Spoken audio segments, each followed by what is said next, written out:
Hi, Julie here with Just Plain Fun, and I am going to, I have another block for you, and this one is going to be called the Right Diagonal Stripes, and basically it's, yeah, this is the way it's supposed to be.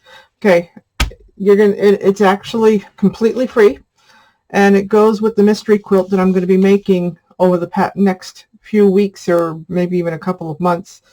I don't know what all the squares are going to be in it. That's why it's called a mystery quilt, and I'm doing it as I go. And this one is another one in the quilt it as you piece method, and this is what it looks like. And blues on one side, colorful on the other. It's double-sided. It has batting inside each piece. Each piece of this fabric has a piece of batting inside, and I'm going to show you how to make it. All right, let's get to it. Well, since this is a free pattern, I'm going to show you the whole instructions. And basically, you're going to be having all the measurements that you need. And in the instructions, the written instructions, I have actually rounded the length of the strips that you need up by 1 inch to actually cut your fabric so that you actually have more than you really need. And when you trim it up to the final size of the 10 by 10 inches or 10.5 by 10.5 inches, the extras, if they seem really big, if the scraps seem big, just use them in your crumb quilting. That's what I'm going to do.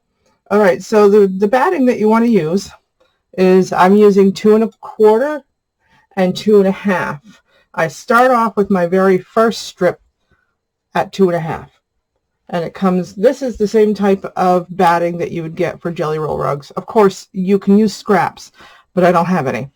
So that's why I'm using this. And this stuff here is made in Maine, and I believe it's under the brand name of Katahdin. So just look for that on Amazon. Actually, I probably will put an affiliate link to the actual products that I bought. And this one's 2 1/4, and the other one was 2 1/2. And the 2 1/2 is pretty much used once in every block that I use. It's where I start from and build on. That's because every time you add a piece of fabric or add a piece to your block, you're going to lose 1/4 inch. So I switched to the 2 1/4 inch wide strips. It makes it a lot easier. I don't waste as much. And so basically just follow the instructions here. And I have two cutting diagrams for piece A, which is this piece here and this piece here. And it says here to cut a 2 5/8 inch square and then cut it in half for 2 half inch triangles, or half square triangles. But you can also use, if you're going to be using a 2 1/2 inch strip, you can lay if you have a triangle ruler, which I do have one. It's just not right here, but I have a triangular ruler, and it has measurements on it, and it even has a mark where it says 2 1/2 inches. I just line up the bottom with that, and it gives me the correct size. But what I actually did is I actually cut all strips, and at the end, when I trim it up into my block, it's going to be fine, because I'm going to line up my center seam with the center line on my big cutting ruler that I have, and that should make easy work of cutting this into a square. So let me get started here. And I have all of my fabrics cut out and ready to go. And the one that I'm going to start with is this one right here, which is this fabric right here. And the back side, I mean, if you've been watching my videos, you know that I do double-sided quilt blocks, which I will then put together with other quilt blocks and make a quilt out of it eventually. And but if you're new to this channel and you haven't seen the first video, right now this is video number 6. Yes, video number 6. The first one is a free pattern. This one is a free pattern. The other 4 are not. And out of the 30 blocks that I'm going to be doing, 6 will be free. The rest of them won't be. But you'll have that. I'll explain that as time goes by. in this video because I want to get started on this. And I do double-sided, and that way when I'm all done with the block, it's all quilted and ready to go. All right, but you might want to go to the 5-strip rail fence block video and check that out. That pattern is free. It explains everything, how to do it. And well, let's go. All right, so the first one I'm going to do is this one. So grab that.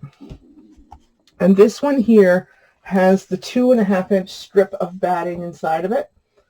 And it's pretty long. So it looks like I'm not going to be able to fit it on my pad all the way, you know, this way. So I'll do it this way. And what I do, let's get this all over out of the way here. And I glue the pieces together. And I'll take you through the first 2 strips that I actually do. And then I'm going to fast forward until I get the last, well, I'll fast forward basically because it's going to be repetitive. And you're not going to want to hear me talk and see what I'm doing in slow motion all the way through this video. And I'll give you some nice music to listen to. So basically what you do is you put water-soluble glue. It'll wash out. This is, you can use the Elmer's school glue, but make sure it's white. I don't like the purple stuff because when you apply heat to the purple, after even it's disappeared, the purple color comes back. That's in my experience. And I did that with white snowflake fabric last Christmas, and the purple came back. Yikes. So, but you know, after it came back to room temperature, it was okay. All right, so basically you're gluing it onto your fabric. You're going to heat set it. And it takes a few seconds. And I added about 1 inch of length to the measurements on the chart. And I actually put that in the instructions for this particular block. It's the first one I actually did that for. The others, you know, it's math. You just add 1 inch. That way you know it's going to be big enough. Okay, then you flip it over and get the other piece. I don't normally put the glue directly on the batting. I only put it on the fabric.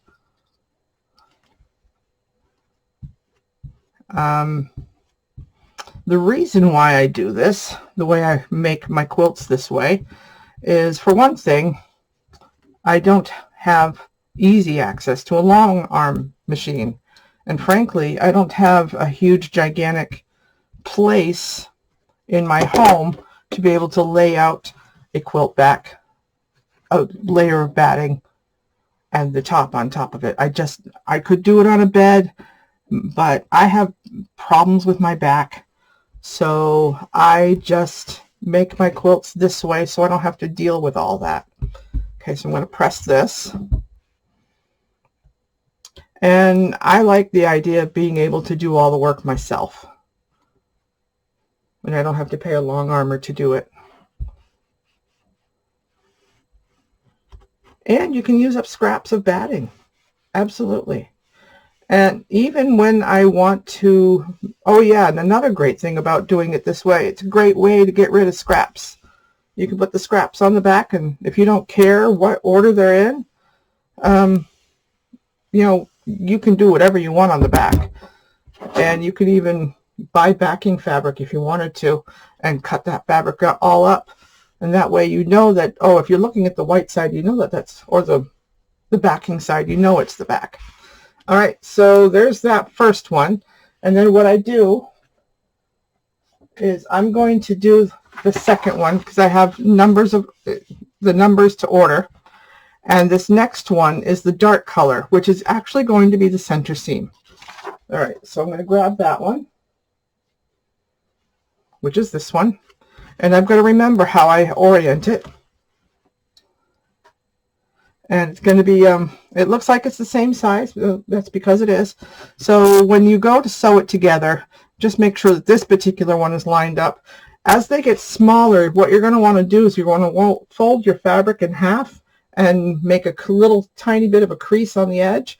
And so that way you can center it correctly onto your previous piece. But anyway, let me get this going here. And this is the other side. This is the side I want to work with.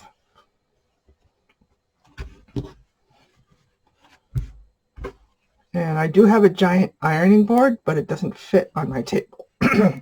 So I'll do my best with this one. And I didn't bother pressing my strips before I started. Maybe I should do that, but I never think to, because I want to get this done. All right, so the next step is I'm going to be gluing this piece to here on this side. And I use water solubles. You can use Elmer's school glue, and that's what's in this bottle is Elmer's school glue.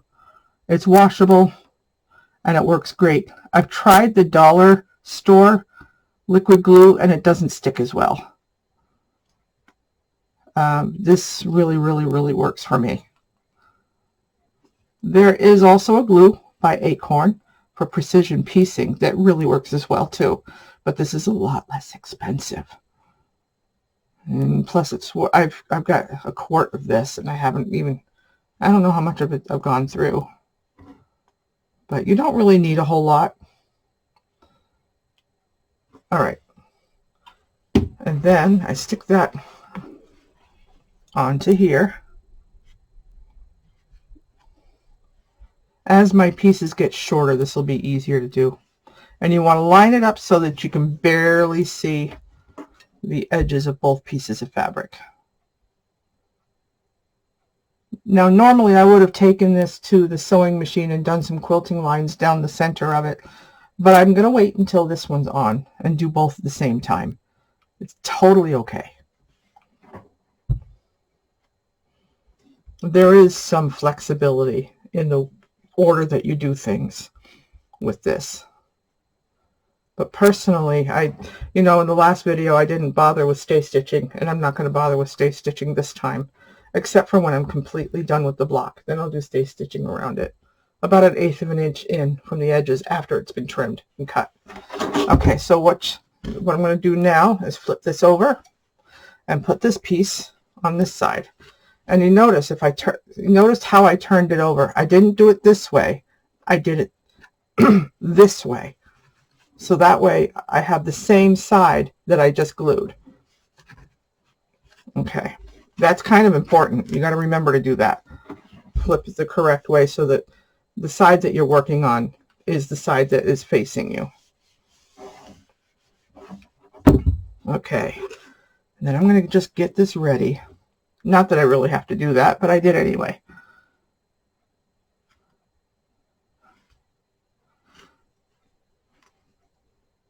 Okay, so in order to get the other patterns, you do need to become a member of the Just Plain Fun website at jpfun.com, and I'll provide the link in the description.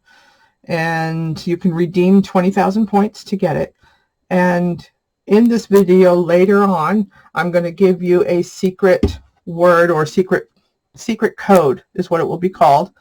And that secret code you can write it down and go to the website and claim it.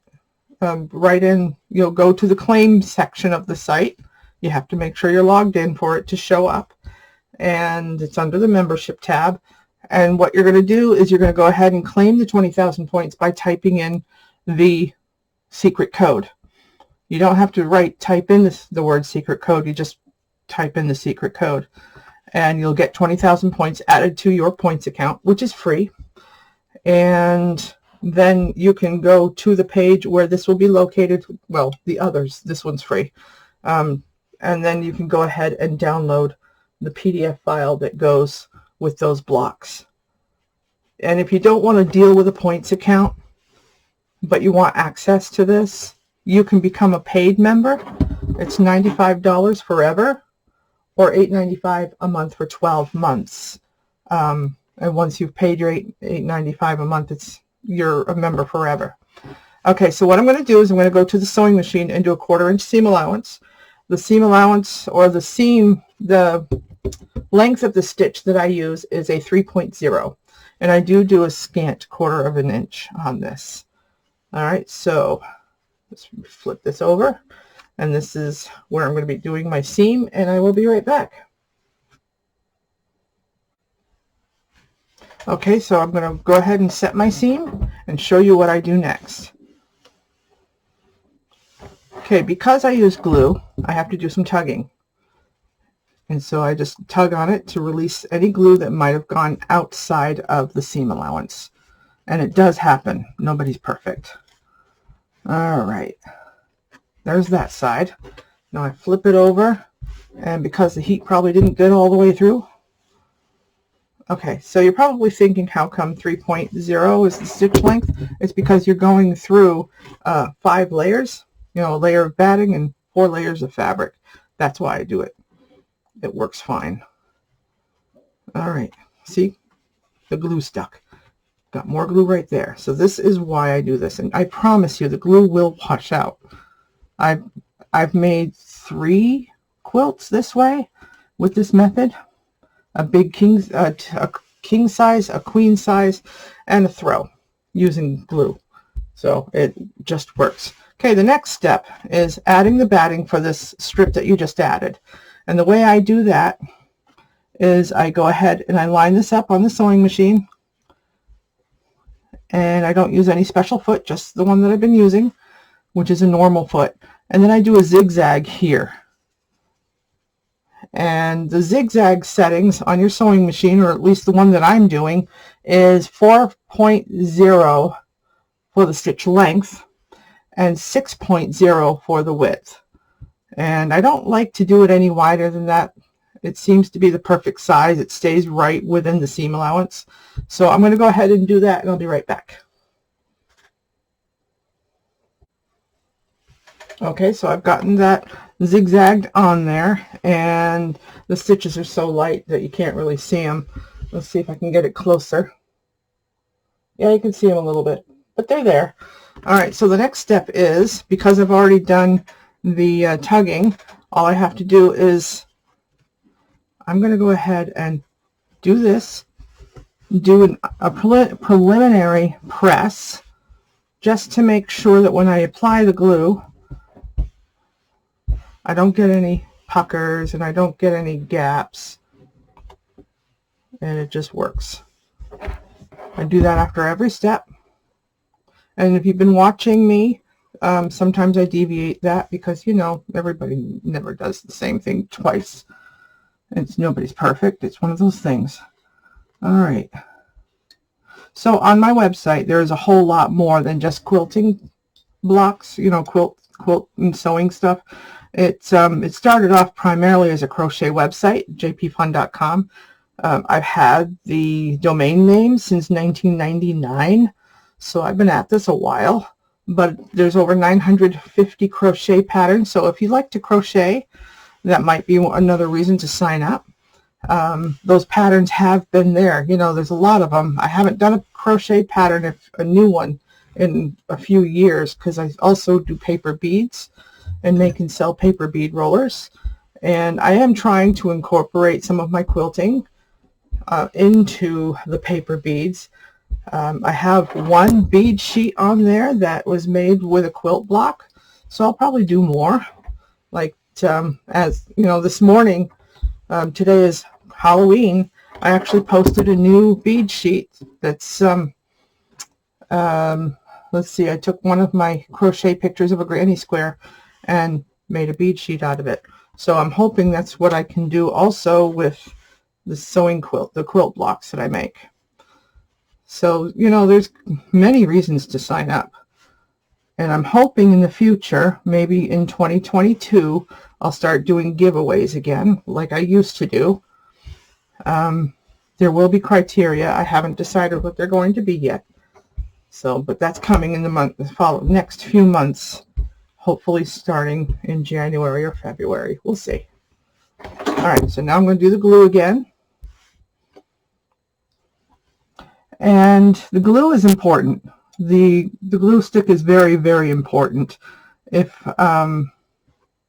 you can use fusible batting, but it's very important because what the glue does is it prevents puckering and ripples in your quilting. And very important. That's why it's also, you know, if you want to do it, you can get yourself fusible batting. And future projects, not the future quilt blocks for this quilt, but future patterns, future quilt patterns, I will be using fusible batting. But for now, I'm making a sampler.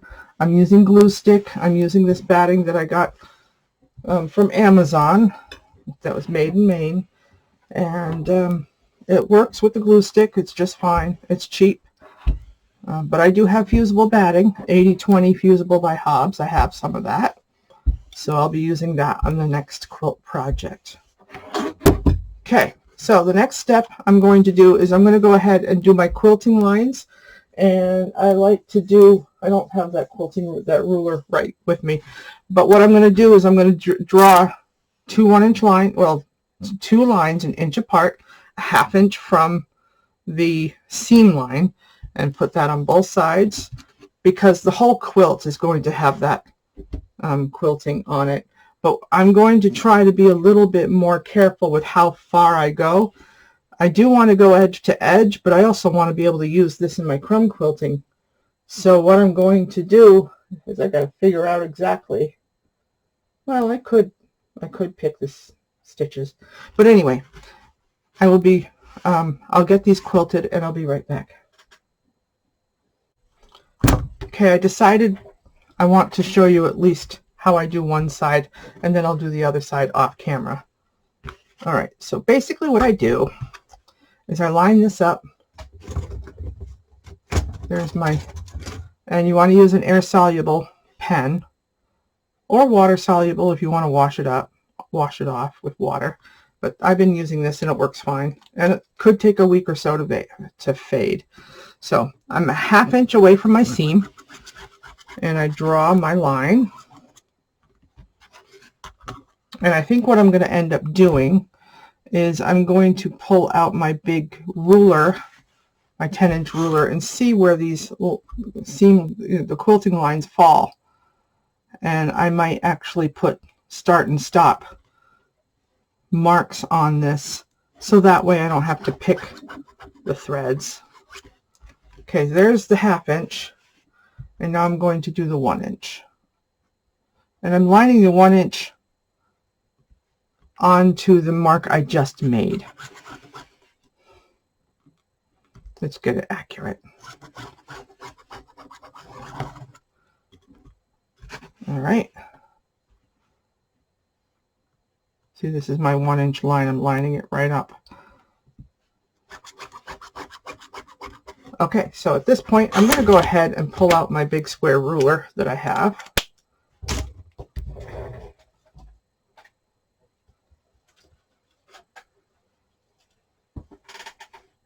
I have this big bad boy here.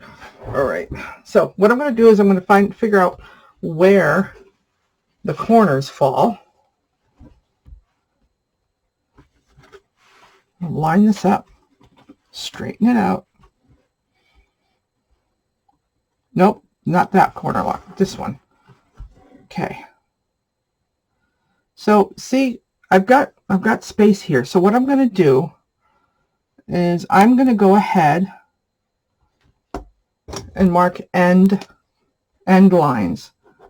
This is where I want to start and end my quilting lines. I want to go a little bit beyond there, so that way the stitches will fall into the seam lines.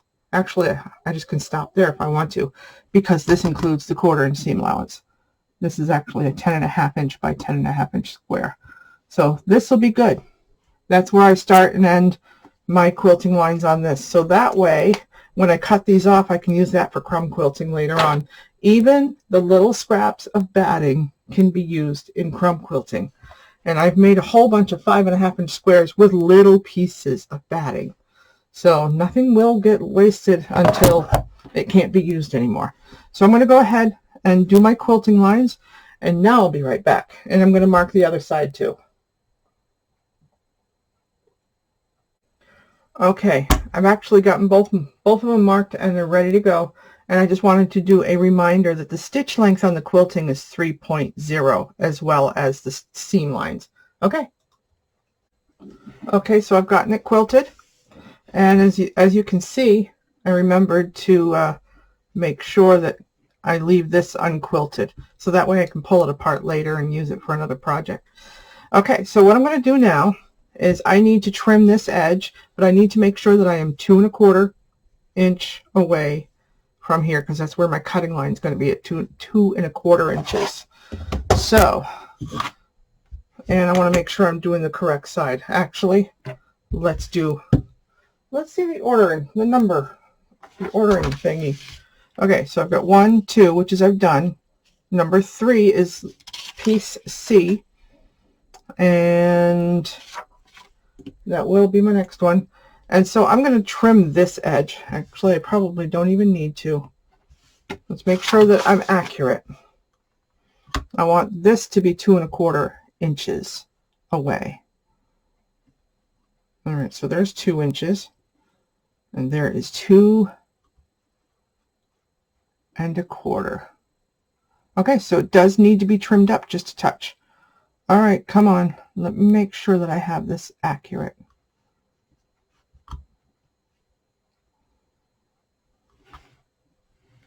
Yep, that is 2 1/4.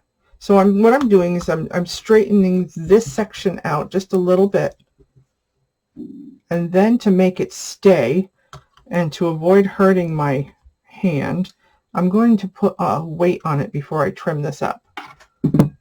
And you want to trim it up after every single piece is added. Very, very important.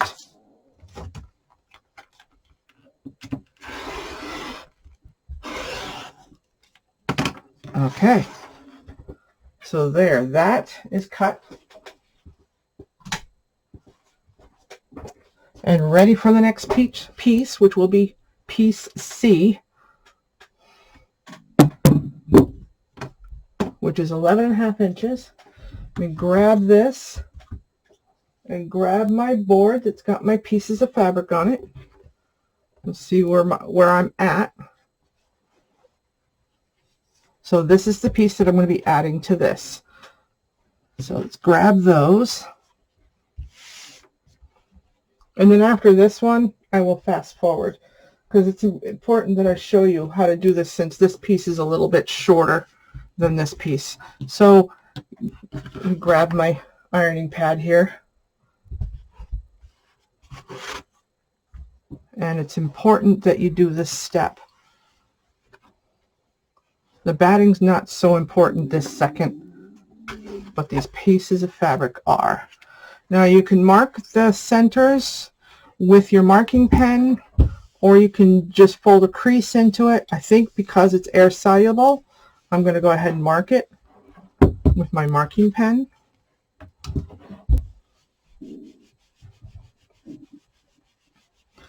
All right, and my pieces here, according to the chart, and I've added about 1 inch or so, it said that piece C needs to be 11 1/2 inches long, but I made it longer than that.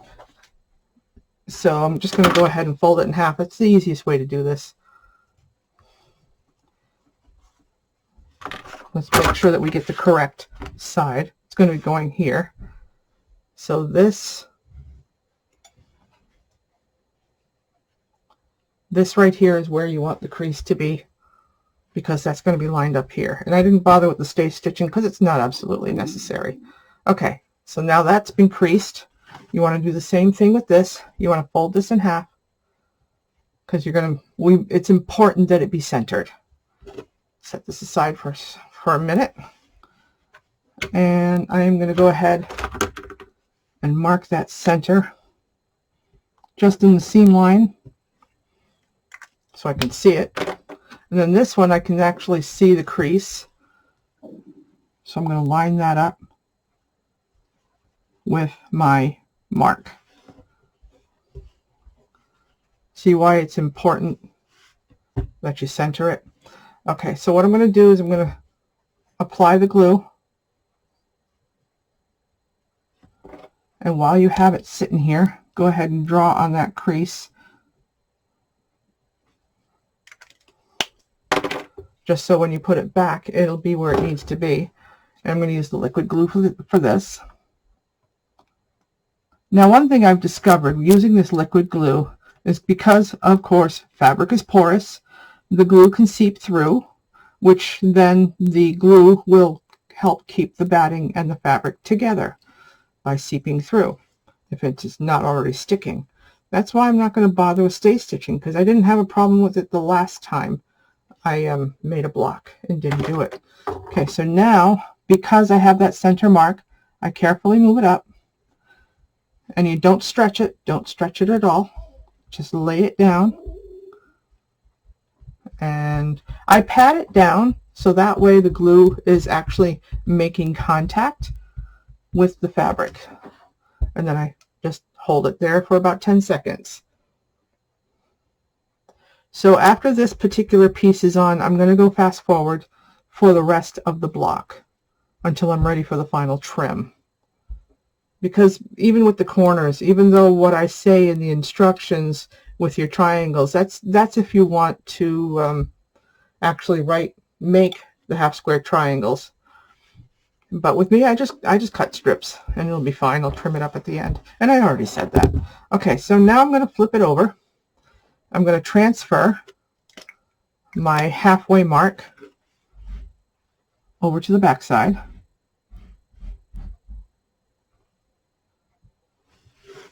Flip it over. So I have that mark right there. And then I'm going to take my green piece, go ahead and make my crease.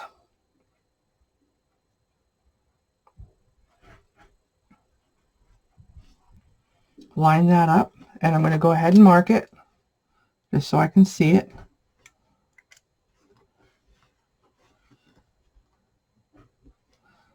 All right, I'm going to apply my glue,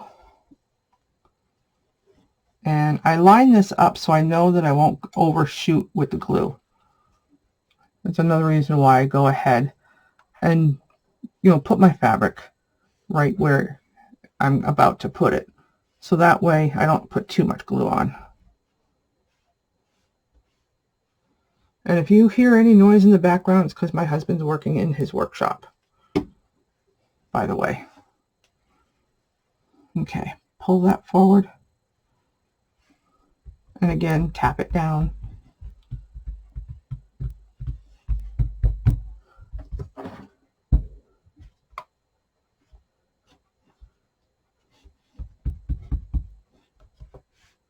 He's trying to be super quiet. I don't know if you can hear him.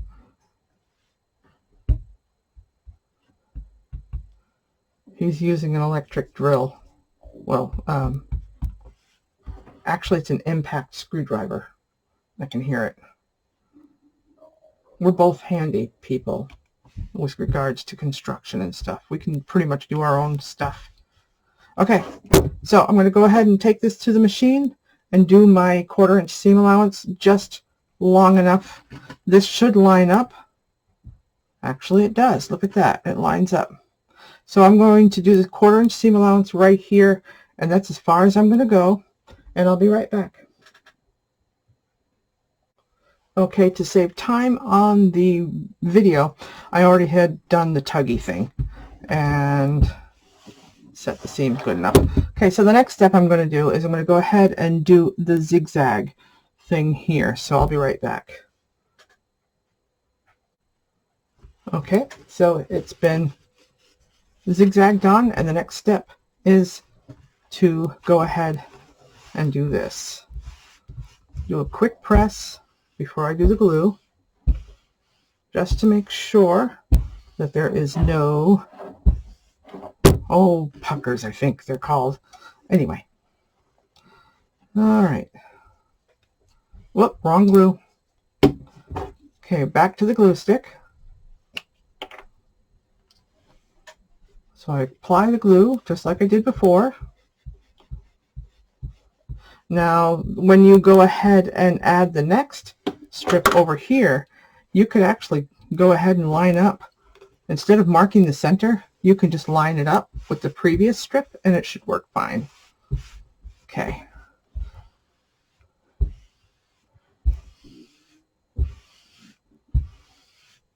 Okay, so that is pressed. flip it over, do the same thing, do the preliminary, I can't even say that word anymore, preliminary press. Basically, I guess you could say that you're training the fabric to fall in place. Okay, kind of silly. All right.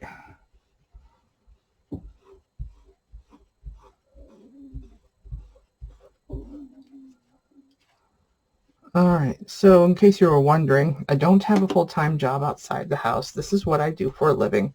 Between the paper bead rollers, the paper beads, YouTube channel, the patterns I create for my website, all that stuff. This is what I do for a living. This is how I make my income.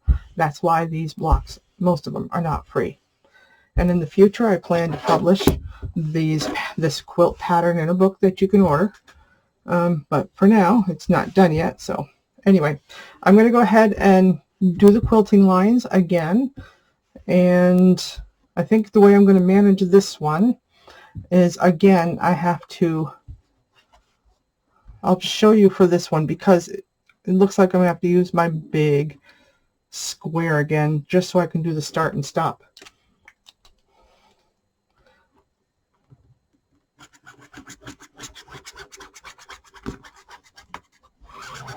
Okay, there's one, and then I do it an inch away.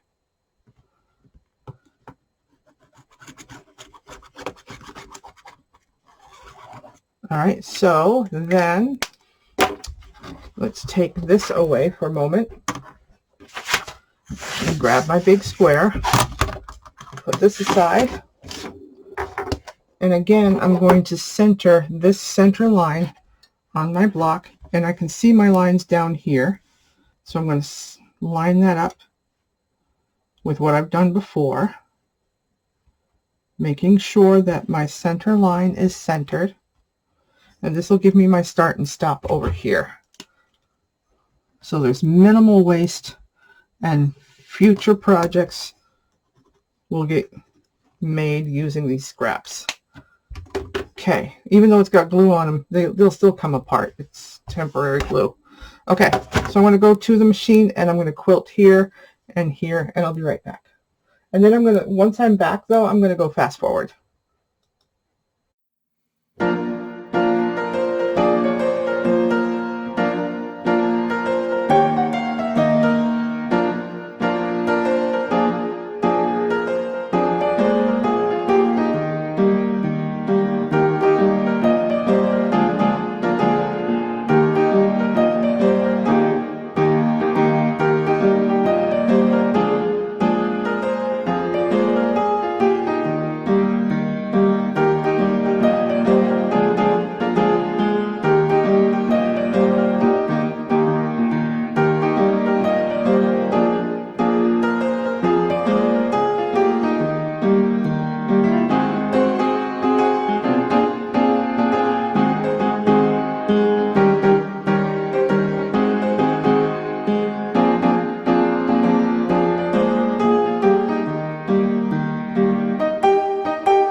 Okay, so what I just did is I marked the whole perimeter, and I'm going to do a little bit of quilting lines here and a little bit of quilting lines here, but as you can see, it's not going to go all the way.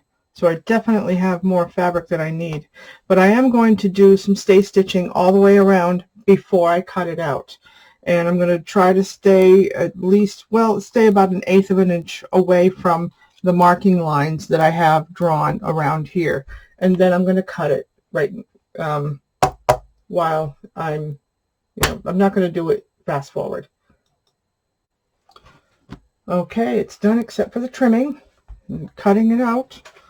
And let me line up this point here. And I want to make sure that the lines line up. Okay. I figure if I line this straight up on this straight line, no matter where I end up putting it, this way or this way, it should work anyway. Okay, so I'm lined up with the center line, and let me pull it back a little bit so I can see my stitching. If I have to do another round of stay stitching, I will, no problem. Okay, so I'm going to go ahead and put my weight on it. Oh, you know what? I need my rotating cutting mat. Just makes the job easier. Okay, here we go. Of course, I'll have to line it back up, no big deal.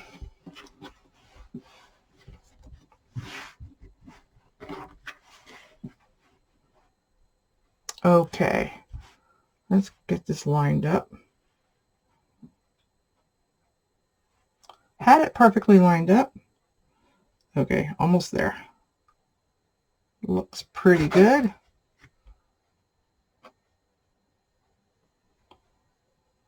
All right, now I'm going to put my weight on it and start trimming it. This is exciting. To be honest, I've never done this particular block in any of my previous quilts, so this one was a new one for me.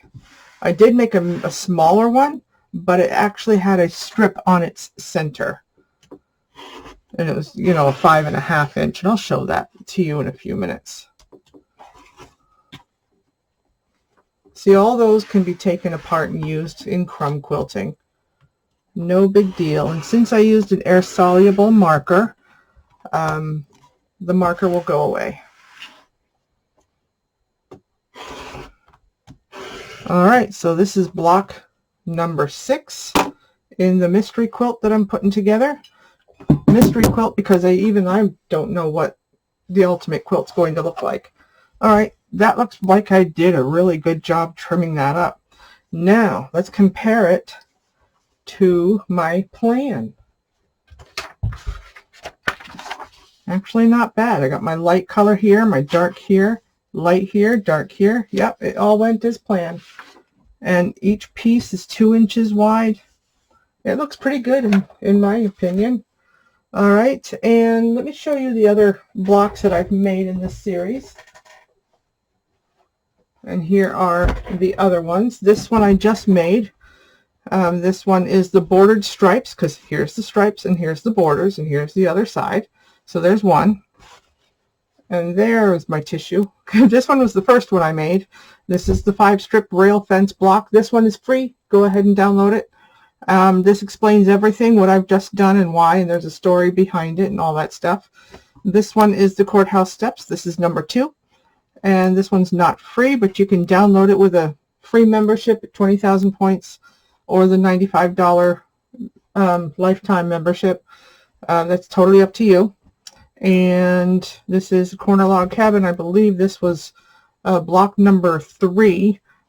And if you notice something, I'm using all the same fabrics. In the 5-strip rail fence block, I show you what fabrics I'm using. It's 2 sets. It's actually 2 different 2.5-inch strip sets that I got from Walmart, or they were available at Walmart, but I tried looking for more the other day, and no, they're no longer available. And one of the packages, or 2 of the packages, I got at Walmart. The other 2 I got at a store in Maine that we have called Martin's. It's a discount liquidation type of place. and they have a fantastic fabric department where prices are like $3.99 to $7.99 a yard or something like that for their fabrics. Amazing. And then this is a regular old log cabin, and there's the bright side, the dark side. Anyway, yeah. Okay. And then there's this one that we did today, and this one I'm calling it the right diagonal stripes. You can call it a string piece quilt if you want to, but I hope you like this method and want to give it a try. And the next one, I'm not sure what I'm going to do yet. I've got a couple hours to think about it because I'm going to get started on it tonight. Oh, one more. I'll be right back. Okay, thank you for staying with me this long. I've got some other ones I want to show you.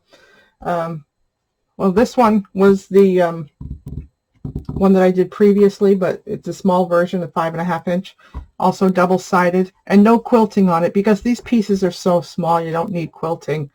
You know, these are only 1 inch, and yes, they are zigzagged between them, so that's, you know, and I'm going to frame each one of these out that I'm going to show you and put it in a larger quilt. Okay, so there's that one, and then I have the log cabin I made to go with, you know, that I showed the other day with the other log cabin. These are just the smaller versions. I'll show you the one that I was going to do today, but I didn't do this one. Notice it's got a center strip here and then on either side. Again, this one's zigzagged also, but it's not absolutely necessary to do that, but I did that anyway just to be on the safe side. So double-sided. This one was using small crumbs and small scraps of batting. I didn't have new batting for this, for any of these little ones. I used leftovers. This one I did as a rail fence. Again, I used scraps of batting as well as fabric. And then I had this courthouse steps. And again, each one of these is a piece of batting. And I used scraps for this one, both in fabric and batting. And then this one here is the corner log cabin. Again, I used scraps for this. This is why I don't have any scraps left, because I've used them all. And then here's the dark side. And then these are some that you haven't seen yet if you've been watching me, and this is you're keeping up with my blocks. You haven't seen these. This one is a crazy patch done with crumbs, and this one is the same pattern as you see on the front as you see on the back. Each piece is a separate piece of batting and a separate piece of fabric, and those are scraps too. And then this one is a little bit crazier, and I will be showing this technique later on. If you see, I have a pieced stripe here, a piece strip. So you can piece pieces and add stripes. This one is made with pieced strips, and I used scraps. And like this one piece right here is a piece of batting that's inside, but it's got 3 pieces of fabric. That's what I'm getting at. I did some pieced strips, but those are solid pieces of batting inside in here. Okay, so that's one. I wanted to see if this would work, and it does work with crumbs. I mean, what a way to get rid of crumbs, huh? All right, so here's another one. This one I wanted all the pieces to be rectangular, and each piece is a separate, each piece is a separate piece of batting. They're all separate pieces of batting, and I just worked my way around it. And here's the other side. You might recognize this from a tote bag I made recently, if you watched that video. And then here is another one that I decided to do. I built it log cabin style, where I just kept going around and around and around.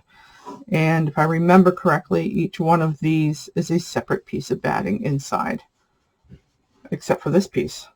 Absolutely not. This one is not. This is a piece of batting. This is a piece of batting. That is a piece of batting. And so is this and this. So that's basically definitely possible. And I will be doing a crazy patch, no nonsense or no pattern type of block in the future, and that will be in the 10-inch size. But for now, I'm doing beginner ones just to get you started. All right, and Please leave comments below. I want some feedback. I want to know what you think. And also, if you want to see a block done in this method, please let me know. I really want to, I'm ready for a challenge. All right. Until next time, thank you and have a great day. Goodbye.